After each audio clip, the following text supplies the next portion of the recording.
Salut, petite vidéo pour aller un peu plus en profondeur. Avec mon e-book sur le kickboxing, je parle d'expérience mentale et non pas de visualisation. Donc je tenais à expliquer un peu plus en profondeur ce que j'entendais par là. Dans ce livre, j'appuie sur le fait que l'expérience mentale peut améliorer, je prends l'exemple dans cet audio, de la puissance d'un middle kick. Alors oui, ça peut paraître gros. Eh toi, viens là, tu te fous de ma gueule? Je vous assure que c'est réel. Pourquoi? On entend souvent dire que le cerveau ne fait pas de différence entre le réel et l'imaginaire. Alors, c'est vrai. On va prendre l'exemple simple de je ferme les yeux, je visualise de gagner au loto. Est-ce que je vais gagner au loto? Je ne suis pas sûr. Et je ne suis pas sûr non plus que les gens qui aient gagné au loto aient fait des visualisations. Par contre, ce que je sais, ce que j'ai vécu, c'est aller plus loin qu'une simple visualisation mentale. Donc, penser à atteindre tel objectif. Voilà, je pense. Voilà, ça vient, ça traverse. Ça n'aura aucun impact dans l'expérience mentale. Je pars du principe qu'il faut le vivre dans le corps. Qu'est-ce que j'appelle vivre dans le corps? Tout simplement par les mêmes sensations, les mêmes émotions que vous ressentiriez si vous le viviez en vrai. Donc c'est ramener en fait une certaine réalité, même si c'est en fermant les yeux. L'idée, c'est d'avoir un objectif qui va être déjà présent en vous. Qu'est-ce que j'entends par là? On peut pas vouloir quelque chose que l'on n'a pas déjà en soi. Vous voyez, si moi je tente maintenant, à mon âge, et que je fais de l'expérience mentale sur être vainqueur d'une ceinture à l'UFC, je pourrais faire toute l'expérience mentale qu'il faut, ça va pas le faire. Ça va pas le faire, et moi, dans mon corps, je ne sens pas, j'aurais beau faire tous les efforts qu'il faut, ça ne changera rien. Donc ça sera du temps perdu. Il faut que ce soit quand même déjà en vous, qu'il y ait quelque chose et qu'on va sublimer. Faut pas que ce soit un rêve. J'aime pas ce truc de rêve, parce que le rêve, parfois, éloigné, on peut être éloigné, hein, mais on sait qu'on va y arriver. On a quelque chose dans le corps qui va vous le dire. L'idée, par exemple, pour reprendre l'audio du livre sur le kickboxing pour le middle, c'est de se mettre dans un endroit calme, de respirer, de fermer les yeux, et tout simplement, on va ramener un peu votre salle d'entraînement. Vous êtes peut-être chez vous dans votre chambre, et tout ce qui va être, on appelle ça le VACOG, le visuel, l'auditif, le kinesthésique, l'olfactif dans votre corps. Moi, de mes souvenirs de salle d'entraînement, je me rappelle la transpiration de l'effort, l'odeur du cuir des sacs de frappe, le son des chaînes de ce même sac de frappe. Quand on tape dedans, il y a un bruit caractéristique du sac qui se balance. L'idée, ça va être de vraiment venir à soi et de vivre ces moments-là. Ça va être la sensation soit du tatami, soit peut-être d'un gymnase, d'un tapis quelconque. Est-ce froid sous les pieds? Est-ce chaud? Est-ce que ça glisse? Est-ce que c'est légèrement rugueux? C'est de vraiment aller au bout de l'expérience. Qu'il y ait très peu de détails, sensations en moins que si c'était la réalité. Plus vous amènerez cette réalité dans votre expérience mentale, plus le corps il sera présent à cette expérience. Et là, ça peut être travailler la puissance, mais ça peut être travailler le geste technique. Au départ, mentalement, dans l'expérience mentale, ça va être la position des pieds, le déroulé millimètre par millimètre, de la hanche, etc. jusqu'au bout du geste. Donc on peut travailler la puissance, on peut travailler la technique. On le voit bien, tout le monde a vu ces pilotes d'avions de chasse ou même à la patrouille de France où on les voit fermer les yeux comme ça. Ils sont dans l'expérience mentale. Là pour le coup, ils font pas de visualisation, hein. Ils le vivent. Vraiment, quand ils font un virage, ils sont vraiment dans le virage. C'est vraiment là-dessus qu'il faut axer. Sensation corps qui se rapproche d'une réalité. Ça sert à rien de faire venir dans son corps quelque chose qui est en dehors d'une réalité. J'insiste sur ce fait parce que c'est très important. Ça reste un entraînement. Première fois que vous allez le faire, honnêtement, ça va être compliqué, je vous le dis de suite. Pourquoi?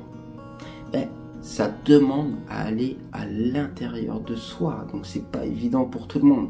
Surtout si vous êtes sportif et combattant de surcroît, ça implique de vraiment être présent dans son corps. Donc ça peut être compliqué les premières fois. Insister, c'est de l'entraînement. Entraînement, répétition, discipline, discipline, discipline. Même 2 minutes au départ, puis 5. Voilà, 5 minutes. Et vous allez voir, c'est comme la méditation. Plus vous allez en faire et plus vous irez vite dans cet état. Et après, on décompose le mouvement. Si c'est un objectif, ça va être à peu près le même procédé pour tout. On y va par étapes et on ramène olfactif, le kinesthésique. On ramène au corps sensations, émotions s'il y en a. Je rappelle que l'odorat est le sens le plus puissant. Une odeur peut vous ramener à l'âge de 2 ans à 1 millième de seconde.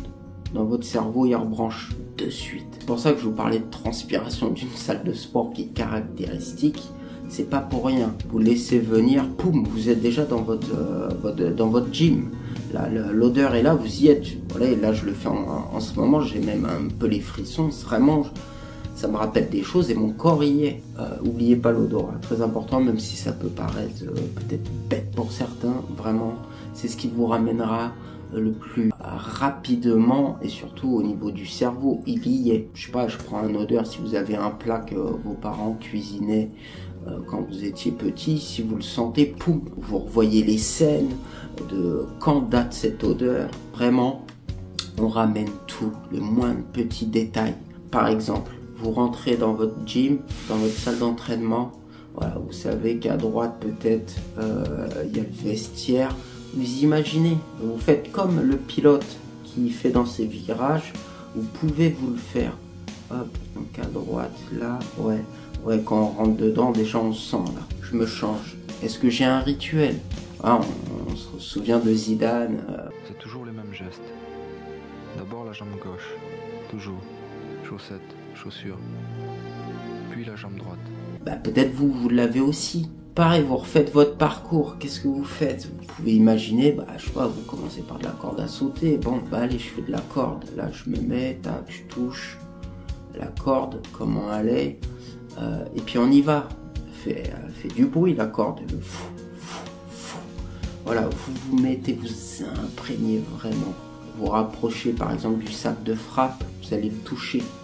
Donc, ça va être lisse. Et peut-être à certains moments, là où il y a les frappes, un peu rugueux le cuir. Vous allez avoir l'odeur du cuir, c'est caractéristique sur les sacs de frappe. Les paos, ils sentent.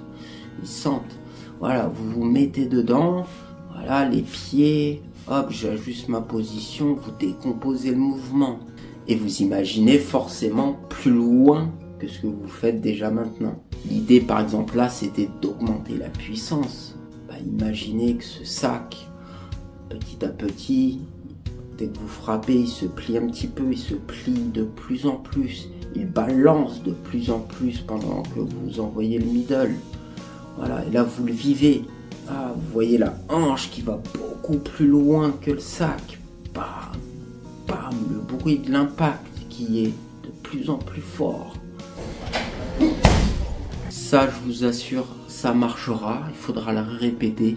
Ça va programmer votre système nerveux, ça va créer des connexions neuronales. Oui, vous êtes les yeux fermés, ça va créer des connexions neuronales. Ce ne sera pas de l'inconnu pour le cerveau, ce sera du déjà fait, déjà effectué. Qu'est-ce qu'il fait le cerveau? Il va piocher dans ce qu'il a déjà fait par le passé. C'est d'ailleurs des pratiques qu'on utilise pour les phobies, même pour les traumatismes. J'ai plusieurs formations qui m'ont amené à cette approche, dont la thérapie des états du moi, la thérapie mosaïque, et un livre et un auteur que j'apprécie vraiment, Louis Sansa et La Voix du Sentir. Et on est exactement dans ce côté sensation, présent au corps, qu'est-ce qu'on ressent. Vous le sentirez, si vous y êtes, vous le sentirez de suite. Ça peut être de la chaleur, peut-être une fraîcheur, des frissons. Dans votre chambre, les yeux fermés, vous allez savoir si vous êtes dans votre salle d'entraînement. Et ça sert à rien de commencer tant que vous y êtes pas vraiment. Vous allez progresser.